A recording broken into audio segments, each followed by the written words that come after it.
Hello everyone, welcome back to my channel. चलिए शुरू करते हैं आज का पार्ट। लास्ट पार्ट में हमने देखा था कि विंग से मिलने के लिए उसका बेस्ट फ्रेंड निये हुआसांग आया था। उन लोगों ने बहुत बातें किया एंड देन उसके बाद विंग अपने रूम में चला गया। अपने मेडिसिन को लेकर विंग फिर से लंजे से मिलने के लिए गया था। दिन वो दोनों एक साथ वेन युआन को डिस्चार्ज कराने के लिए गए थे। वेन युआन जो एक छोटा सा पेशेंट है जिसे एक हार्ट प्रॉब्लम था, जिसका सर्जरी लंजे ने ही किया था एंड अब वो बिल्कुल ठीक है। एंड देन विंग फिर से लंजे के साथ बाकी पेशेंट के रूम में जाने वाला था, बट सडनली उसे चक्कर आ गया एंड वो बेहोश हो गया। विंग का रूम नंबर है 702। अब धीरे धीरे अपने बेड में विंग को होश आ रहा था। उसे अभी भी बहुत ही वीक फील हो रहा था। उसने रूम के आसपास देखा, तभी उसे अपने पास में ही वो छोटा सा टर्टिस दिखा। उसे देखकर ही विंग ने जेन्युइनली स्माइल किया। देन विंग ने अपने आप को प्रॉमिस किया कि वो नेक्स्ट टाइम जब लंजे से मिलेगा वो उसे पूछेगा कि वो बेहोश होने के बाद यहाँ पर कैसे आया। एंड इसके लिए विंग को ज़्यादा वेट नहीं करना पड़ा, क्योंकि कुछ ही मिनट बाद लंजे उसके रूम में आया। वो विंग के बेड के पास आया एंड उसने विंग के बेड के पास जो बोर्ड है जहाँ पर विंग के बीमारी की इंफॉर्मेशन लिखा हुआ है उसे पढ़ा, उसे चेक किया। शायद वो विंग के मेडिसिन को चेक कर रहा था, ये देखने के लिए कि विंग बेहोश क्यों हुआ। दिल लंजे ने पूछा, तुम अभी कैसे फील कर रहे हो? विंग ने कहा, ठीक लग रहा है लंजा। ये बोल के विंग ने स्माइल किया एंड लंजा उसके पास वाले चेयर पे जाकर बैठ गया। एटमॉस्फेयर थोड़ा बहुत बेहतर था, साइलेंस था बट कंफर्टेबल था। बट ये ज़्यादा टाइम तक नहीं टिका, क्योंकि तभी लंजा ने कहा, विंग तुमने मुझे बताया क्यों नहीं? इस बार लंजा का एक्सप्रेशन बहुत ही कंसर्निंग था। उसका वॉइस बहुत ही सॉफ्ट था, बहुत ही कंसर्निंग था। विंग ने डिसअपॉइंटेड होकर कहा, लंजा तूने मेरे मेडिकल रिकॉर्ड्स पढ़ा है? मैंने तुम्हें मना किया था। लंजा ने कहा, मैं वॉरिड था wing, I am sorry, but मुझे इसे रीड करने की ज़रूरत थी ताकि मैं ये देख सकूँ कि क्या मैं तुम्हारी कोई मदद कर सकता हूँ या नहीं। तभी विंग ने कहा, वेल तुम नहीं कर सकते। ये बोलने के बाद विंग को रियलाइज़ हुआ कि उसने ये बात बहुत ही हार्शली कहा। हाँ वो अपसेट है, बट इसमें लंजा का क्या कसूर है? लंजा तो रिजनेबल बिहेव कर रहा है ना, वो एक डॉक्टर है एंड स्पेशली वो विंग के लिए वरीड है, तो यही तो नेचुरल रिएक्शन होता। अगर विंग उसकी जगह होता तो विंग भी यही करता। विंग ने कहा, बट इट्स ओके लंजा, मैं तुम्हें इवेंचुअली बताने ही वाला था, मैं बस नहीं चाहता था कि तुम्हें ऐसे पता चले। लंजा ने कहा, I am sorry for the inconvenience. वो दोनों ही बहुत टाइम तक चुप थे, थॉटफुल थे। लंजा को देखकर लगा था जैसे कि वो कुछ बोलना चाहता है बट बोल नहीं पा रहा एंड वो साइलेंट था। एंड अब तो वो डॉक्टर को लेकर बहुत कुछ फील करता है एंड इस चीज़ को विंग डिनाई नहीं करता। अब नेक्स्ट डे, अभी बहुत ही अर्ली मॉर्निंग था बट विंग को नींद नहीं आ रही थी। विंग को लग रहा था कि शायद ये न्यू मेडिसिन उसे जल्दी उठा रहा है एंड उसे ठीक से नींद नहीं आ रहा। उसने अपने को कन्विंस किया था कि ये सब कुछ नॉर्मल है, कुछ भी नहीं हुआ है, बट हाउएवर उसका सिम्टम्स बहुत ही डिफरेंट होने लगा था। के साथ साथ उसे सिर्फ हेडेक ही नहीं होता था, बल्कि उससे और भी चीज़ें होती थी, जैसे कि नौशा एंड वीक फील करना। एक दिन तो वो फ्लोर पे ऐसे ही गिरा पड़ा था एंड सीजे ने उसे ढूंढ निकाला। वो अपने बॉडी को बैलेंस भी नहीं कर पा रहा था एंड ये चीज़ सिर्फ एक बार नहीं बार बार होने लगा। तभी सीजे ने इंसिस्ट किया कि उसे डॉक्टर के पास जाना चाहिए, टेस्ट करवा लेना चाहिए। तो विंग बहुत बार डॉक्टर के पास गया, बहुत सारे टेस्ट किया एंड जैसे उसकी एमआरआई का रिजल्ट आया, पता चला कि उसके ब्रेन में, उसके स्कल में एक बहुत बड़ा डेंजरस ट्यूमर हुआ है। विंग की हिम्मत नहीं हुई कि वो इसके बारे में अपनी फैमिली को बताए, तो उसने इस प्रॉब्लम को उनसे छुपाया एंड खुद ही सॉल्व करने की कोशिश किया। बट एक दिन वो बेहोश हो गया था एंड जब उसे होश आया तब उसने देखा कि उसके भाई के हाथ में उसके टेस्ट रिजल्ट्स है, उसके एमआरआई का रिजल्ट्स है एंड उसका भाई बहुत ही फ्यूरियस हो गया था। उसके बाद से ही जियांगचैंग एंड यानली ने विंग को हॉस्पिटल में भर्ती करवा दिया, क्योंकि डॉक्टर्स को विंग को बार बार टेस्ट करना है एंड ये डिसाइड करना है कि उसके ट्यूमर को वो लोग कैसे रिमूव करेंगे। शुरू में तो उन लोगों ने यही होप दिया था कि केमोथेरेपी से ये चीज़ ठीक हो जाएगा, बट अब उन लोगों ने डिसाइड किया है कि विंग को सर्जरी करवाना ही पड़ेगा। एंड जबकि विंग को पता है कि ये सर्जरी कितना डेंजरस होने वाला है, विंग जेन्युइनली डर फील कर रहा था। उसे ये डर लग रहा था कि शायद वो फिर से अपनी नॉर्मल लाइफ में वापस नहीं जा पाएगा, शायद वो फिर से अपने दोस्तों को, अपने फैमिली को देख नहीं पाएगा, शायद वो कहीं भी ओल्ड नहीं हो पाएगा। एंड आज जब वो बेहोश हो गया था, उसे रियलाइज़ हो गया था कि उसका कंडीशन अभी ख़राब हो रहा है। फॉर्चुनेटली उसका मेडिसिन वगैरह चेंज हो गया है, तो उसके नौशा एंड पेन थोड़ा कम हो गया है। हालांकि वो अभी भी वॉमिटिंग करता है, बट उसे और भी एग्जॉस्टेड फील होता है। हर एक दिन उसका बॉडी और भी हेवियर फील होता है उसको। उसे समझ नहीं आ रहा कि उसके साथ क्या होने वाला है, उसका फ्यूचर क्या है। इसलिए वो बहुत टाइम से हॉस्पिटल में ही है। बट विंग ऐसा लाइफ नहीं जीना चाहता। वो अपनी लाइफ को ठीक से जीना चाहता है, नॉर्मल लाइफ जीना चाहता है। वो ऐसे नहीं रहना चाहता। इसके लिए वो बहुत ही डिस्ट्रेस्ड है, बट वो अपने डिस्ट्रेस किसी को दिखाना नहीं चाहता। और ना ही विंग अपनी हिम्मत को हारना चाहता है। वो नहीं चाहता कि लोग उसको लेकर वरी फील करे, तो वो अपने डिस्ट्रेस को अपने अंदर ही रखता है एंड अपने फेस में हमेशा स्माइल रखता है। बट अंदर ही अंदर वो घुट घुट के मर रहा था। तो इस एनवायरनमेंट में लंजा से मिलना उसके लिए एक फ्रेश एयर की तरह था, एक अंधकार टनल में एक लाइट की तरह था। उसका बोरिंग डेज अभी कलरफुल होने लगा था। उसके खाली गार्डन में बर्ड्स के सिंगिंग की आवाज़ सुनाई दे रहा था उसे। उसने बहुत कोशिश किया इस डॉक्टर को लेकर ज़्यादा फील ना करने का, बट विंग का बॉडी, उसका दिल उसके बात नहीं मान रहा था। एंड अब तो वो डॉक्टर को लेकर बहुत कुछ फील करता है एंड इस चीज़ को विंग डिनाई नहीं करता। अब नेक्स्ट डे, अभी बहुत ही अर्ली मॉर्निंग था, बट विंग को नींद नहीं आ रही थी। विंग को लग रहा था कि शायद ये न्यू मेडिसिन उसे जल्दी उठा रहा है एंड उसे ठीक से नींद नहीं आ रहा। उसे पता नहीं था कि मेडिसिन के ऐसे भी इफ़ेक्ट्स होते हैं जिससे वो जल्दी उठ जाएगा। एनीवेज, वो सोच रहा था कि कल तो लंजा एक सर्जरी करने के लिए गया था ना, तो वो कैसा होगा। तो वो लंजे से मिलना चाहता था, क्योंकि यहाँ पर बैठे बैठे आंसर के वेट करने से अच्छा वो लंजे से खुद जाकर मिले एंड पूछ ले।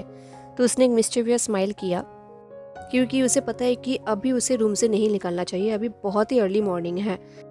एंड उसे याद आ रहा था कि उसके सिबलिंग्स उसे हर दिन कहते हैं ताकि विंग मिसबिहेव ना करे। तो ये सोचते हुए विंग को गिल्टी फील हो रहा था, पर फिर भी वो हंस रहा था। एंड उसने हंसते हंसते अपने स्लीपर्स पहना एंड चुपके से वो रूम से निकल गया। अभी बहुत ही अर्ली मॉर्निंग था, तो ज़्यादा नर्सेज वगैरह आसपास नहीं थे एंड ये उसके लिए एक एडवांटेज था। एंड स्पेशली हॉलवे तो बिल्कुल भी खाली था, तो वो चुपके से पीडियाट्रिक वार्ड में चला गया। हालांकि विंग को नहीं पता कि अभी लंच हॉस्पिटल पे होगा भी या नहीं, बट चेक करने में क्या जाता है। वो बहुत ही एक्साइटेड था लंजे से मिलने के लिए, तो उसने धीरे से लंजा के ऑफिस का दरवाज़ा ओपन किया। एंड वो ये देख के सरप्राइज था कि लंजा ऑफिस में ही था।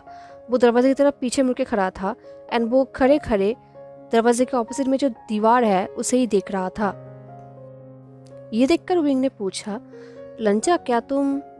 तभी लंजा ने एक हार्श वॉइस में कहा, अभी नहीं विंग, प्लीज़ मुझे अकेला छोड़ दो। लंजा का वॉइस बहुत ही कोल्ड था। विंग पहली बार लंजा का ऐसे वॉइस सुन रहा था। लंजा ने विंग की तरफ टर्न भी नहीं किया, वो वैसे ही खड़ा था एंड ये उसके लिए बहुत ही अननेचुरल था। विंग को रियलाइज हो रहा था कि कुछ तो गलत हुआ होगा। चाहे लंजा कुछ भी क्यों ना बोले, विंग लंजा को ऐसे छोड़ के नहीं जाना चाहता था, क्योंकि विंग विंग ही नहीं है अगर वो किसी को हेल्प ना करे तो विंग ने डिसाइड किया कि वो लंजा के करीब जाएगा एंड उसने ऐसा ही किया। जैसे वो लंजा के करीब जा रहा था, उसे रियलाइज़ हो रहा था कि लंजा ज़ोर ज़ोर से ब्रीदिंग ले रहा है। विंग को रियलाइज़ हुआ कि लंजा रो रहा है, तो विंग ने लंजा के शोल्डर को पकड़ा एंड उसे अपनी तरफ टर्न किया। उसने कहा, लंजा। लंजा का फेस एकदम से रेड हो गया था, उसकी आंखों से आंसू निकल रहा था। ये देख के विंग समझ गया कि लास्ट टाइम लंजा ने सर्जरी किया था, शायद उसमें कुछ गलत हुआ होगा। शायद लंजा ने उस पेशेंट को खो दिया है। एंड लंजा के फेस में जो पेनफुल एक्सप्रेशन था, उससे पता चल रहा है कि लंजा के लिए जॉब कितना इम्पोर्टेंट है एंड किसी को खो देना, ये तो एकदम से बहुत ही दर्दनाक बात है। एंड सच में विंग लंजा को लेकर बहुत ही प्राउड फील करता है। विंग ने कहा, आई एम सो सॉरी लंजा, क्योंकि विंग के पास और कुछ कहने के लिए था ही नहीं। वो क्या कहता। लंजा ने अपने आइज को टर्न कर लिया। वो फिर से उस वॉल को देखने लगा। लंजा ने अपनी बॉडी को वॉल पे लीन किया एंड वो धीरे धीरे स्लाइड होकर नीचे बैठने लगा। सेम विथ विंग, वो भी लंजा को पकड़ के रखा था, तो वो भी लंजा के साथ धीरे धीरे स्लाइड होकर नीचे बैठने लगा। उन दोनों ने कोई भी साउंड क्रिएट नहीं किया। वो दोनों बहुत ही साइलेंट थे एंड लंजा साइलेंटली रो रहा था। उसके आंखों से कंटिन्यूअसली आंसू बह रहा था। विंग फ्लोर पे लंजा के पास आकर बैठ गया। उसने लंजा को टाइटली हग कर लिया। एकदम से करेक्ट पोजीशन में तो नहीं, बट जैसे भी हो सके वैसे ही उसने हग कर लिया। सडनली विंग को बहुत ही एम्बेरस फील हो रहा था, क्योंकि उसे पता नहीं था कि वो लाइन क्रॉस कर रहा है या नहीं।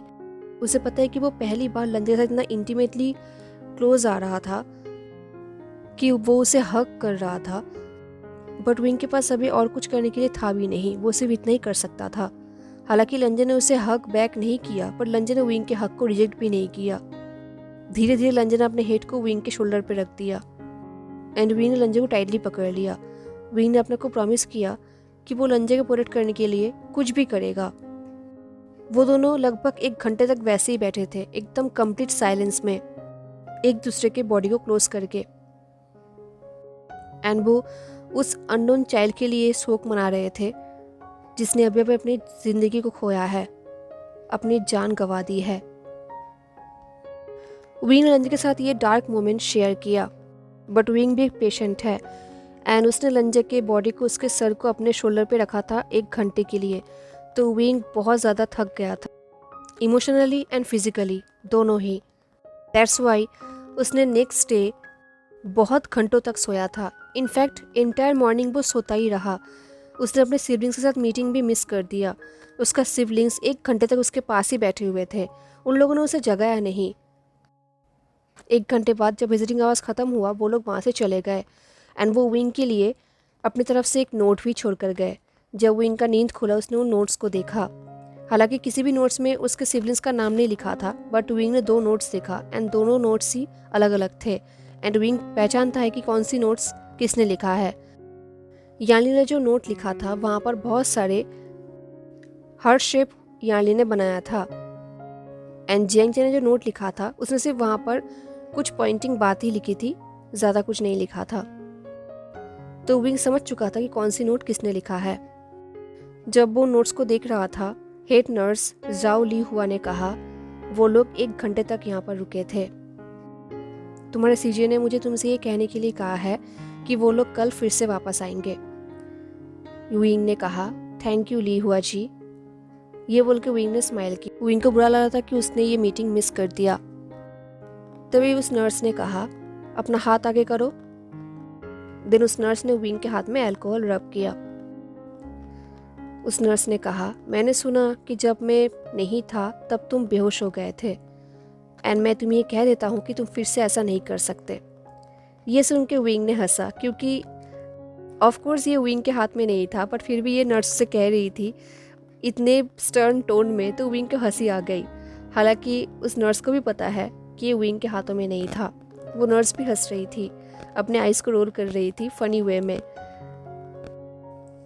ली हुआ जिया ने ये इसलिए कहा क्योंकि वो बहुत टाइम से विंग को ऐसे पेल देख रहे थे, उसे सैड देख रहे थे, तो वो उसे हंसाना चाहते थे, क्योंकि विंग हंसते हुए ही अच्छा लगता है, तो उन्होंने इसलिए ऐसा जोक किया। तभी ली हुआ जिया ने कहा, बाय द वे, जब तुम सो रहे थे तब तुमसे मिलने के लिए एक और विजिटर आया था। ये बोल के लिए हुआ जिया ने विंग की तरफ देखा, जैसे कि वो उसके रिएक्शन को देखना चाहते हैं। एंड ये सुनते ही विंग ने रिएक्शन दिया भी। वो शॉक्ड हो गया। उसने पूछा, कौन आया था?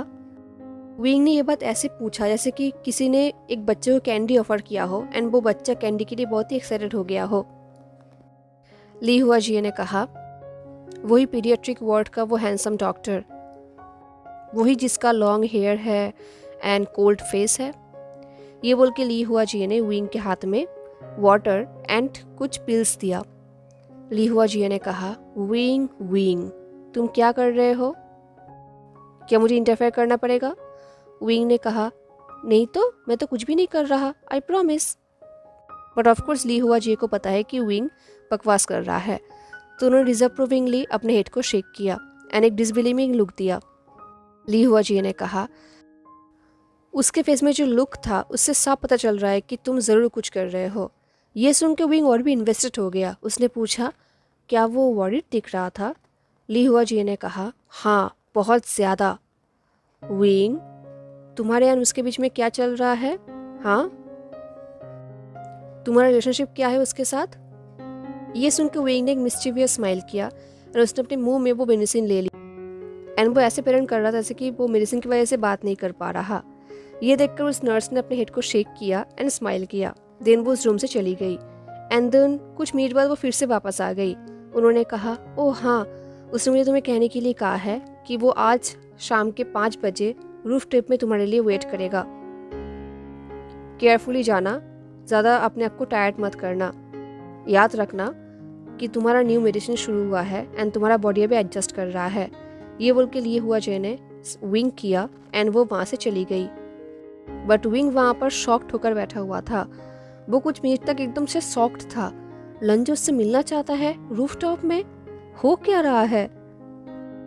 तब उसने घड़ी की तरफ देखा, 5 बजने में अभी सिर्फ 20 मिनट बाकी था। तो विंग खड़ा हुआ एंड वो बाथरूम पे चला गया। हेलो एवरीवन, तो कैसा लगा आपका आज का पार्ट जरूर बताना। मिलते हैं नेक्स्ट पार्ट में, तब तक के लिए tata, take care, stay safe, bye.